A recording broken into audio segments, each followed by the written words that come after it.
Since the day that I started the Hemlock Society in 1980, the question of persons with Alzheimer's disease wanting assisted suicide has been my nemesis.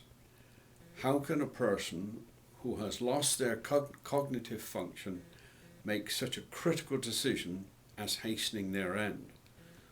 Moreover, having someone help them.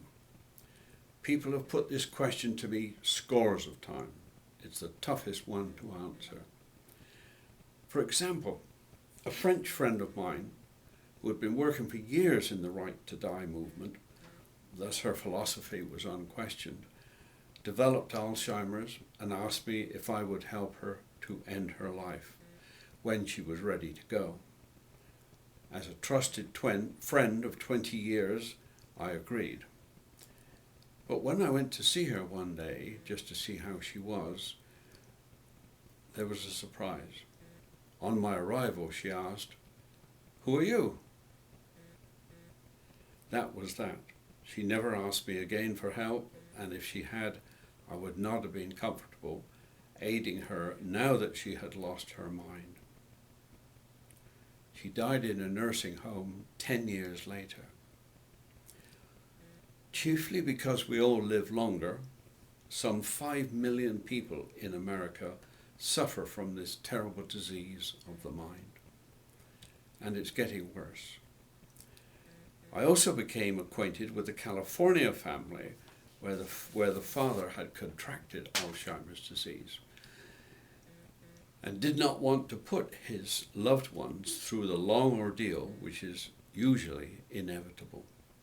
He knew that he could only kill himself if he acted quickly.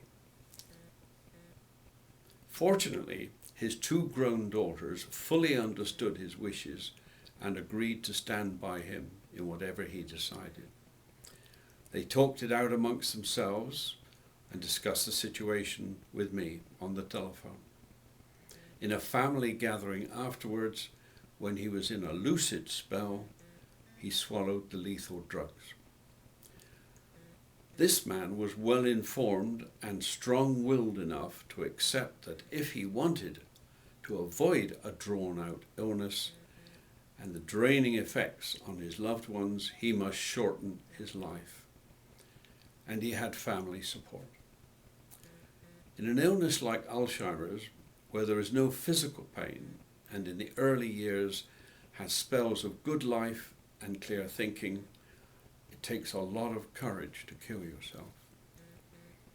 Doctors in the Netherlands, which since the early 1980s has permitted voluntary euthanasia and assisted suicide, tell me that they do not help Alzheimer's victims to die because they are not competent to make decisions and also are not suffering terminal pain.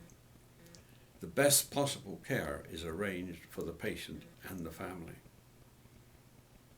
If a person has been diagnosed with early stage Alzheimer's and is interested in ending his or her life, then it must be thought through carefully, close family informed, and the self-deliverance take place in the early stages while there are still periods of lucidity and competence.